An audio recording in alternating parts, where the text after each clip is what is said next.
প্রিয় শ্রোতা বন্ধু, বেদ পাঠশালা অনুষ্ঠানে আপনাকে স্বাগত জানাই। আর এখন আমরা 2 করিন্থীয় পুস্তকটি অধ্যয়ন করছি।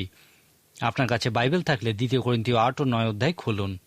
আমি আরেকবার আপনাকে বলে দিই যে আমি শুধুমাত্র এই পত্রটির একটা ভূমিকা এবং সামান্য কিছু বিষয়ে আলোচনা করছি। এখানে অনেক সুগভীর বিষয় আছে যা আমি আলোচনা করিনি। এই অধ্যয়নে আমার উদ্দেশ্য হলো আপনাকে দেখানো যে আপনি কিভাবে বাইবেলের এই বইগুলি অধ্যয়ন করবেন। 2 করিন্থীয় 8 এবং 9 অধ্যায়ে আমরা এই পত্রের একটি ব্যবহারিক বিষয় দেখতে পাই। এই বিষয়টি দেখার আগে আমি আপনাকে এই পত্রের অন্যান্য মহান অংশগুলিও দেখার জন্য বলবো।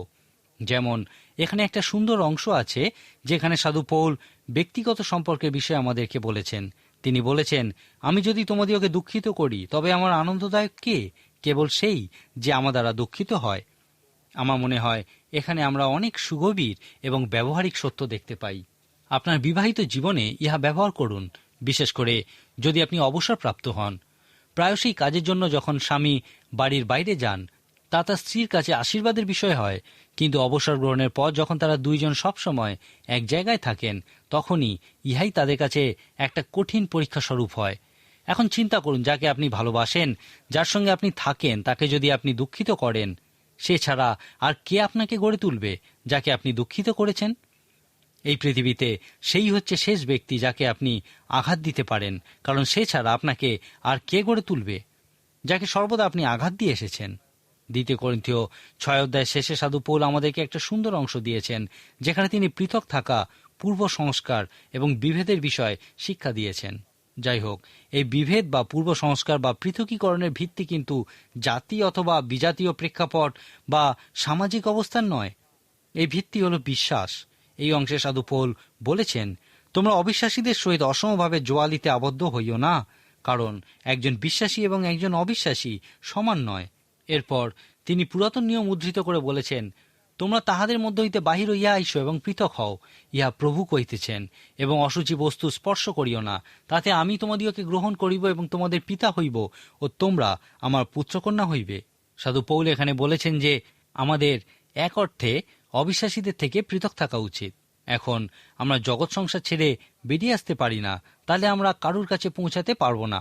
আক্ষরিক অর্থে সাধু পৌল এখানে বলতে চেয়েছিলেন, তাদের মধ্যে দাঁড়াও কিন্তু পৃথক থাকো। সাধু পৌল বলেছেন, এই জগৎ ছেড়ে আমাদের বেরিয়ে আসা উচিত নয়, কিন্তু এখানেই আমাদের স্বতন্ত্র থাকতে হবে। ইহা কখনোই ভোলা উচিত নয় যে আমাদেরকে স্বতন্ত্র থাকতেই হবে কারণ আমরা শ্রেষ্ঠ, রূপান্তরিত এবং আমাদের একটা পা স্বর্গে আছে। আমাদের পরিবর্তনের অভিজ্ঞতা আছে, মরুপ্রান্তর এবং স্বর্গীয় অভিজ্ঞতা আছে। অন্যদের সঙ্গে কখনোই আমরা একই তালে চলতে পারি না।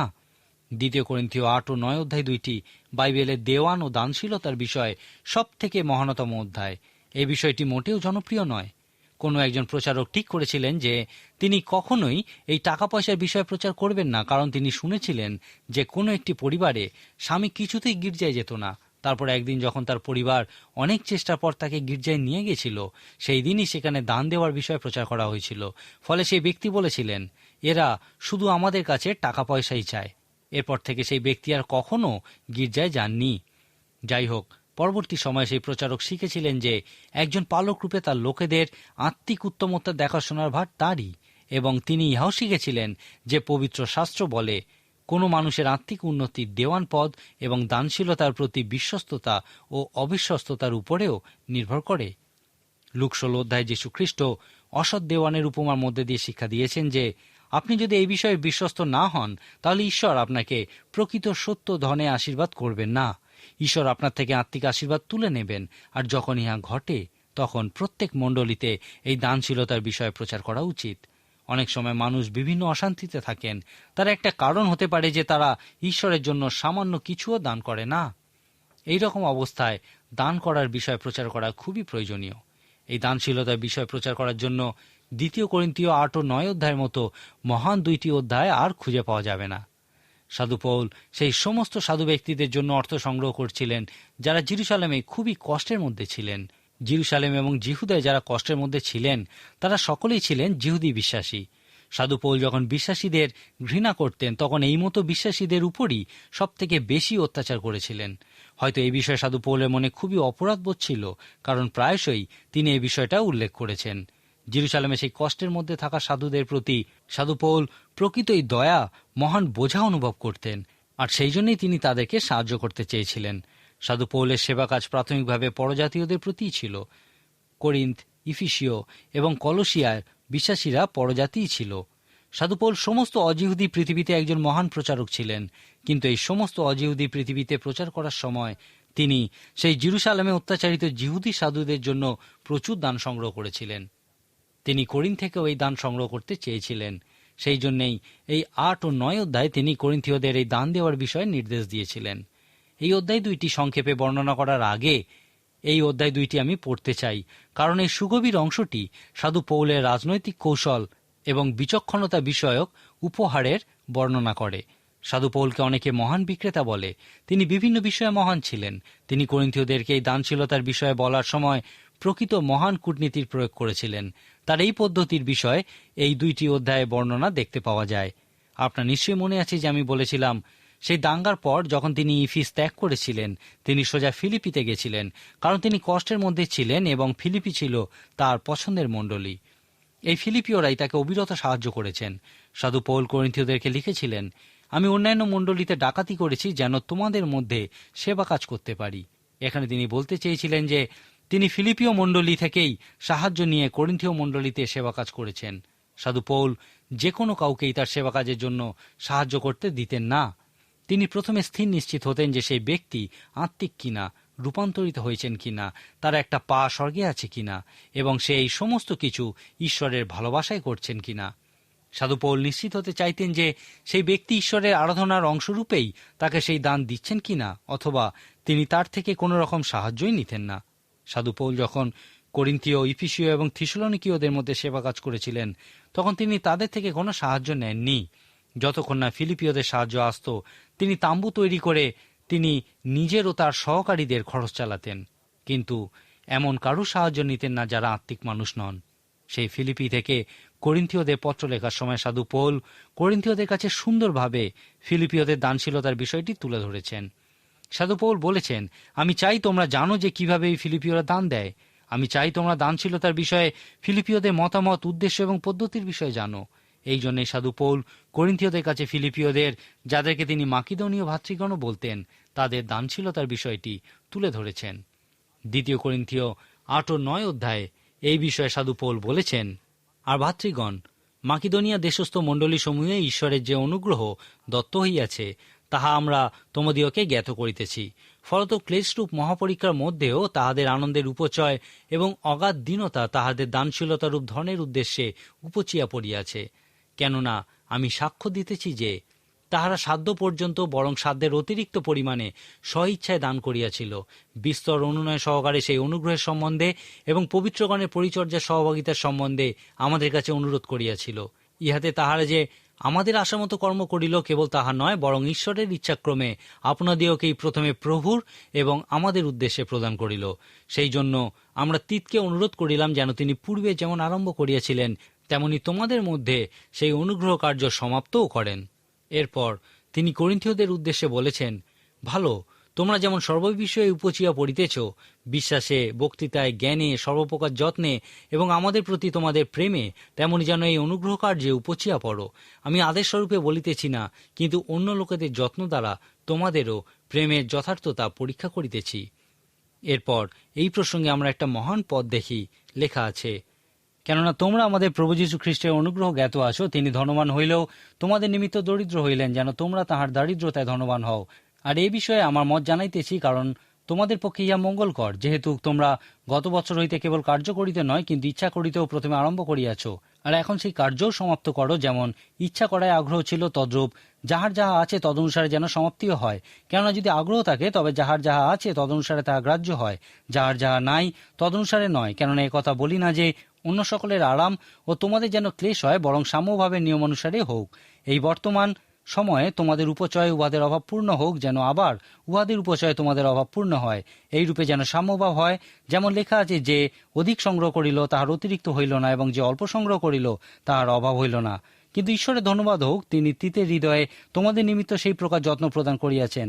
তিত আমাদের অনুরোধ গ্রাহ্য করিলেন বটে, কিন্তু তিনি নিজে অধিক যত্নবান হওয়াতে স্বইচ্ছায় তোমাদের নিকটে চলিলেন। আর আমরা তাহার সঙ্গে সেই ভ্রাতাকে পাঠাইলাম, সুসমাচার সম্বন্ধীয়, যাহার প্রশংসা সমুদয় মণ্ডলীতে ব্যাপিয়াছে। কেবল তাহা নয়, কিন্তু তিনি সেই অনুগ্রহ কার্য সম্বন্ধে আমাদের সহচর হইবার জন্য মণ্ডলীগণ কর্তৃক নির্বাচিত হইয়াছেন, যে কার্য প্রভুর গৌরব ও আমাদের আগ্রহ প্রকাশার্থে আমাদের পরিচর্যায় সম্পাদিত হইতেছে। আমরা সাবধানে চলিতেছি, পাছে এই যে মহাদানের পরিচর্যা আমাদের দ্বারা সম্পাদিত হইতেছে, এই বিষয়ে কেহ আমাদের উপরে দোষারোপ করে, কারণ কেবল প্রভুর সাক্ষাতে নয়, মনুষ্যদের সাক্ষাতে যাওয়া উত্তম, তাহাও আমরা চিন্তা করি। বাস্তবিক পবিত্রগণের পরিচর্যা করিবার বিষয়ে তোমাদিওকে আমার লেখা বাহুল্য, কারণ আমি তোমাদের আগ্রহ জানি এবং তোমাদের পক্ষে সে বিষয়ে মাকিদনীয়দের কাছে এই শ্লাঘা করিয়া থাকি যে গত বছর হইতে আখায়া প্রস্তুত হইয়া রহিয়াছে, আর তোমাদের উদ্যোগ তাহাদের অধিকাংশ লোককে উৎসাহিত করিয়া তুলিয়াছে। কিন্তু আমি সেই ভ্রাতৃগণকে পাঠাইয়াছি, যেন তোমাদের পক্ষে আমাদের শ্লাঘা এই বিষয়ে ব্যর্থ না হয়, যেন আমি যেমন বলিয়াছি তদনুসারে তোমরা প্রস্তুত হও। নতুবা কি জানি, মাকিদনীয় কোনো লোক আমার সহিত আসিয়া যদি তোমাদিওকে প্রস্তুত না দেখে, তবে সেই দৃঢ় প্রত্যাশার বিষয়ে আমাদের বলিতে চাহি না যে তোমাদেরও লজ্জা জন্মিবে। এই জন্য আমি ভাতৃগণকে এই অনুরোধ করা আবশ্যক বুঝিলাম, যেন তাহারা অগ্রে তোমাদের নিকটে যান এবং পূর্বে অঙ্গীকৃত তোমাদের সেই দান ঠিকঠাক করেন, যেন এইরূপে তাহা পীড়াপিড়ির বিষয় বলিয়া নয়, কিন্তু বদান্যতার বিষয় বলিয়া প্রস্তুত থাকে। কিন্তু আমি বলি এই, যে অল্প পরিমাণে বীজ বুনে সে অল্প পরিমাণে শস্যও কাটিবে, আর যে ব্যক্তি আশীর্বাদের সহিত বীজ বুনে সে আশীর্বাদের সহিত শস্যও কাটিবে। প্রত্যেক ব্যক্তি আপন আপন হৃদয়ে যেরূপ সংকল্প করিয়াছে তদনুসারে দান করুক, মনোদুঃখপূর্বক কিংবা আবশ্যক বলিয়া না দিউক, কেননা ঈশ্বর হৃষ্টচিত্ত দাতাকে ভালোবাসেন।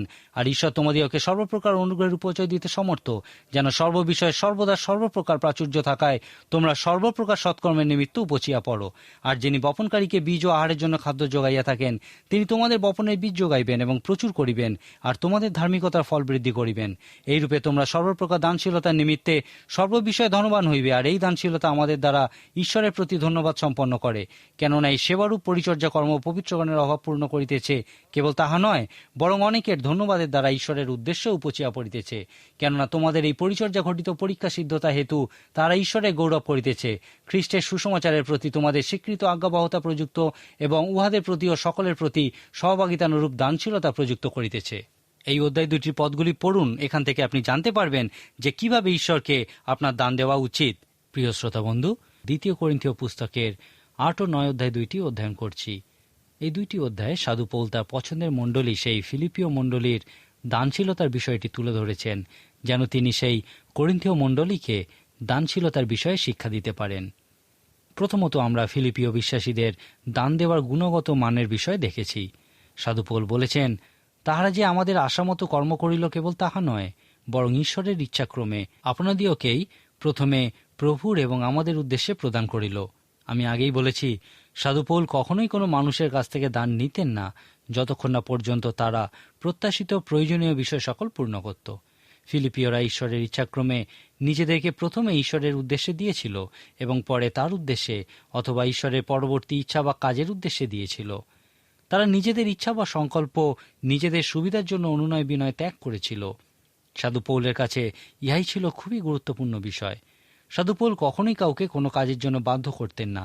ফিলিমনকে যখন তিনি একজন পালিয়ে যাওয়া দাসকে ফিরিয়ে নিতে বলেছিলেন, তখন তাকে বলেছিলেন, এখন আমি তোমাকে ইহা করার জন্য আদেশ দিতে পারি, কিন্তু আমি তা করব না, কারণ আমি চাই ইহা তোমার নিজের ইচ্ছা বা সংকল্পের ফলেই সম্পন্ন হোক। আমার মনে হয় এই ইচ্ছা বা সংকল্প সাধু পৌলের কাছে খুবই গুরুত্বপূর্ণ। তিনি বলেছেন, এই দান সর্বদা স্বইচ্ছায় দেওয়া উচিত। ঈশ্বর হৃষ্টচিত্ত দাতাকে ভালোবাসেন। মনোদুঃখের সাথে যারা দান দেন তাদেরকে তিনি ভালোবাসেন না। এখন সেই ফিলিপীয়রা উদারতার সঙ্গে দান করেছিল এবং ইহা দানশীলতার নীতিগুলি বুঝতে আমাদেরকে বিশেষ সাহায্য করে। যখন কেউ উদারতার সঙ্গে দান করেন, তখন প্রথম যে প্রশ্ন আপনার মনে আসে তা হল, তারা কি ধনী? কিন্তু সাধু পৌল বলেছেন, ক্লেশরূপ মহাপরীক্ষার মধ্যেও তাহাদের আনন্দের উপচয় এবং অগাধ দীনতা তাহাদের দানশীলতারূপ ধনের উদ্দেশ্যে উপচিয়া পড়িয়াছে। এই লোকেরা ধনী ছিল বলে যে দিয়েছিল তা নয়, কিন্তু তারা মহা কষ্টের মধ্যে, অত্যন্ত দারিদ্রতার মধ্যে দিয়েই দিয়েছিল। এখন ইহা তাদের দান দেওয়ার দক্ষতার বিষয়ে প্রশ্ন তোলে। এ বিষয়ে সাধু পৌল বলেছেন, তাহারা সাধ্য পর্যন্ত বরং সাধ্যের অতিরিক্ত পরিমাণে স্বইচ্ছায় দান করিয়াছিল। আপনি কি কখনো সাধ্যের অতীত দান করা কিভাবে সম্ভব সেই বিষয়ে ভেবে দেখেছেন? সাধু পৌল বলেছেন, ফিলিপীয়রা তাদের কাছে কি নেই তার উপর ভিত্তি করে নয়, কিন্তু তাদের যা আছে তার উপর ভিত্তি করেই দান করত। অনেক সময় আমরা দান দেওয়ার বিষয়ে অবাস্তব চিন্তা করি। যেমন, যদি আমাদের কাছে লক্ষ লক্ষ টাকা থাকতো, তাহলে আমরা ঈশ্বরের উদ্দেশ্যে অনেক দান করতে পারতাম। কিন্তু আমাদের দানশীলতা আমাদের কাছে কি নেই তার উপর ভিত্তি করে না, কিন্তু ইহা আমাদের যা আছে তার উপরই ভিত্তি করে। আমি একবার একটা গল্প শুনেছিলাম। একটি মণ্ডলীতে একজন খুবই ধনী ব্যক্তি ছিলেন, কিন্তু সেই মণ্ডলী পালক তা জানতেন না। সেই পালকের ধনী ব্যক্তিদের বিষয়ে একটা পূর্ব ধারণা ছিল। তিনি মনে করতেন একজন ধনী ব্যক্তি কখনোই একজন বিশ্বাসী হতে পারে না। সেই ধনী ব্যক্তি খুবই বয়স্ক ছিলেন এবং একদিন তিনি সেই পালকের সঙ্গে কিছুক্ষণ সময় কাটাবেন স্থির করেছিলেন। যখন তারা দুইজনে একত্র হয়েছিলেন তখন সেই ধনী ব্যক্তি সেই পালককে বলেছিলেন তিনি কতটা ধনী। সেই পালক তখন বলেছিলেন, আমি জানি না, যদি আমার এত টাকা থাকতো তাহলে আমি কি করতাম। সেই ব্যক্তি বলেছিলেন, ঈশ্বর জানেন, আর এই জন্যই সম্ভবত তিনি আপনাকে এত টাকা দেননি। সেই ব্যক্তি বলেছিলেন তিনি এত ধনী কারণ ঈশ্বর জানতেন যে সম্পদের বিষয়ে তার উপর বিশ্বাস করা যায়। তিনি বলেছিলেন যে তার 9টি ভাই বোন এবং তার বাবা মারা যাওয়ার সময় তাদের সকলের ভার তার উপরে দিয়েছিলেন এবং তাদের সকলকে পড়াশোনা শিখিয়ে ঈশ্বরের সেবা কাজে নিয়োজিত করার দায়িত্ব দিয়েছিলেন। তিনি যথাযথভাবে সেই দায়িত্ব পালন করেছিলেন এবং যখন তার শেষ ভাই সেবা কাজে যোগ দেয় তখন তিনি একজন প্রকৃত ধনী ব্যক্তিতে পরিণত হয়ে গেছেন। তিনি সেই পালককে বলেছিলেন যে বর্তমানে তিনি 120 জন সেবাকারীকে সাহায্য করে থাকেন আর তাদের দেখাশোনা করার মধ্যে দিয়েই তার সময় কাটে। সেই পালক এক সময় বলেছিলেন, আমারও যদি এত টাকা থাকতো তাহলে আমিও ঈশ্বরের উদ্দেশ্যে অনেক দিতাম। তখন সেই ধনী ব্যক্তি বলেছিলেন, আপনি এখন কত দেন? যদি আপনি এখন অন্তত দশমাংশও না দেন তাহলে আপনার কাছে অনেক টাকা থাকলেও আপনি ঈশ্বরের উদ্দেশ্যে অনেক দিতেন না। লক্ষ্য করুন, দানশীলতা আমাদের কি নেই তার উপরে নয়, কিন্তু আমাদের কি আছে তার উপরই ভিত্তি করে। আসুন আমরা ফিলিপিওতে দানশীলতার পদ্ধতির বিষয় দেখি। সেই ফিলিপিও বিশ্বাসীরা তাদের সাধ্যের অতিরিক্ত দিয়েছিল। এখন আপনি কিভাবে ইহা করবেন? অনেক মানুষ এই রকম পদ্ধতিতে দান করেন যে প্রথমে স্বামী স্ত্রী একত্রে বসে ঠিক করেন যে তারা এই বছরে ঈশ্বরের উদ্দেশ্যে কতটা দেবেন। তাদের সাধ্যমতো তারা হয়তো কিছু টাকা দিতে পারত, কিন্তু তারা অঙ্গীকার করলো যে তারা আরো অনেক বেশি দেবে। তারপর ঈশ্বর তাদের মধ্যে কাজ করলেন এবং সেই বছরই অন্য কোনোভাবে তাদের সেই অতিরিক্ত টাকা জোগাড় হয়ে গেল। হয়তো তারা সেখান থেকে টাকা পাবে তা আশাও করেননি। ইহাই হলো সাধ্যের অতিরিক্ত দেওয়ার দক্ষতা। এই জন্যে সাধু পৌল এই অধ্যায় 2টির শুরুতেই বলেছেন, মাকেদোনিয়া দেশস্থ মণ্ডলী সমূহে ঈশ্বরের যে অনুগ্রহ দত্ত হইয়াছে তাহা আমরা তোমাদিওকে জ্ঞাত করিতেছি। এখানে অনুগ্রহ শব্দের জন্য যে গ্রিক শব্দটা তিনি ব্যবহার করেছিলেন তা হল খ্যারিস বা ক্যারিশমা, যার অর্থ হল আপনার জীবনে ঈশ্বরের ক্ষমতা ও আশীর্বাদ। ইহা আপনি নিজে যে কৃতিত্ব অর্জন করেছেন তা নয়, কিন্তু ইহা আপনার জীবনের সম্ভব হয়েছে কারণ আপনার জীবনে ঈশ্বরের অনুগ্রহ আছে। আপনিও দানশীলতার ক্ষেত্রে ঈশ্বরের অনুগ্রহ প্রমাণ করতে পারেন। সাধু পৌল ইহাকেই দানশীলতার অনুগ্রহ বলেছেন। ফিলিপিও বিশ্বাসীদের দানশীলতার ক্ষেত্রে সমভাবও ছিল। যখন সাধু পৌল লিখেছেন যে সেখানে হয়তো সমভাব ছিল, তিনি দানশীলতার ক্ষেত্রে একটা বিশেষ বিষয়ের কথাই বলেছিলেন। আমি জানি না ঈশ্বর কিভাবে ইহা সম্পন্ন করেন, কিন্তু তিনি অবশ্যই ইহা সম্পন্ন করেন। ঈশ্বর সেই ফিলিপিও বিশ্বাসীদের মতো চরম কষ্টে দারিদ্রতায় যে কোনোভাবে যারা তাঁর উদ্দেশ্যে দেন তা গ্রহণ করেন। সেই বিধবার একমাত্র সম্বল সেই সিকি গ্রহণ করেন এবং তা কোনো ধনী ব্যক্তির অগাধ সম্পদের মধ্যে দিয়ে সামান্য কিছু দান যা তাদের সাধ্যের মধ্যেই থাকে সেই দানের থেকে অনেক বেশি করে ব্যবহার করেন। সাধু পৌল বলেছেন, দানশীলতার ক্ষেত্রে এই মহান সমভাব বা সমতা দেখা যায় যা ঈশ্বরের অনুগ্রহেই সম্পন্ন হয়।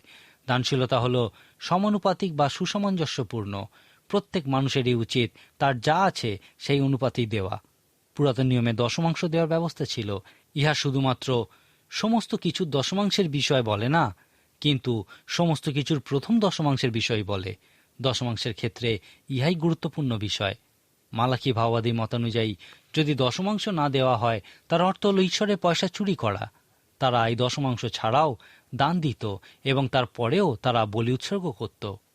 2 শমূয়েল পুস্তকের শেষে বলি উৎসর্গের বিষয়ে রাজা দাউদ বলেছিলেন, আমি ঈশ্বরের উদ্দেশ্যে এমন কিছুই বলিরূপে উৎসর্গ করব না যার জন্য আমাকে কোনো না কোনো মূল্য দিতে হয় না।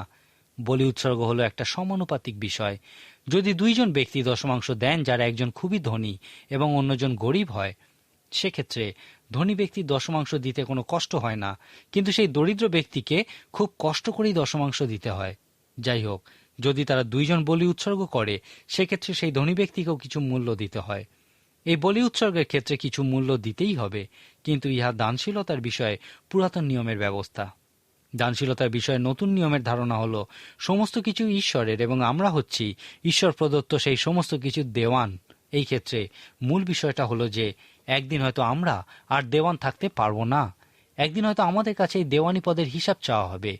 এই দেওয়ান বিষয়টা বলে না ঈশ্বরের উদ্দেশ্যে শুধুমাত্র দশমাংশ দিতে হবে, কিন্তু ইহা শিক্ষা দেয় যে সমস্ত কিছু ঈশ্বরের এবং আমাদেরকে শুধুমাত্র তা দেখাশোনা করার দায়িত্বই দেওয়া হয়েছে। যখন আমরা ঈশ্বরকে এই দেওয়ানি পদের হিসাব দেব, সেক্ষেত্রে মূল বিষয়টা আমরা কতটা দিয়েছি তা হবে না, কিন্তু কেন আমরা এত বেশি রেখেছি সেটাই হবে মূল বিষয়। অর্থাৎ ঈশ্বরের গৌরবের জন্য যে সমস্ত বিষয় আমাদেরকে দেওয়া হয়েছিল, আমরা কিভাবে তা ব্যবহার করেছি।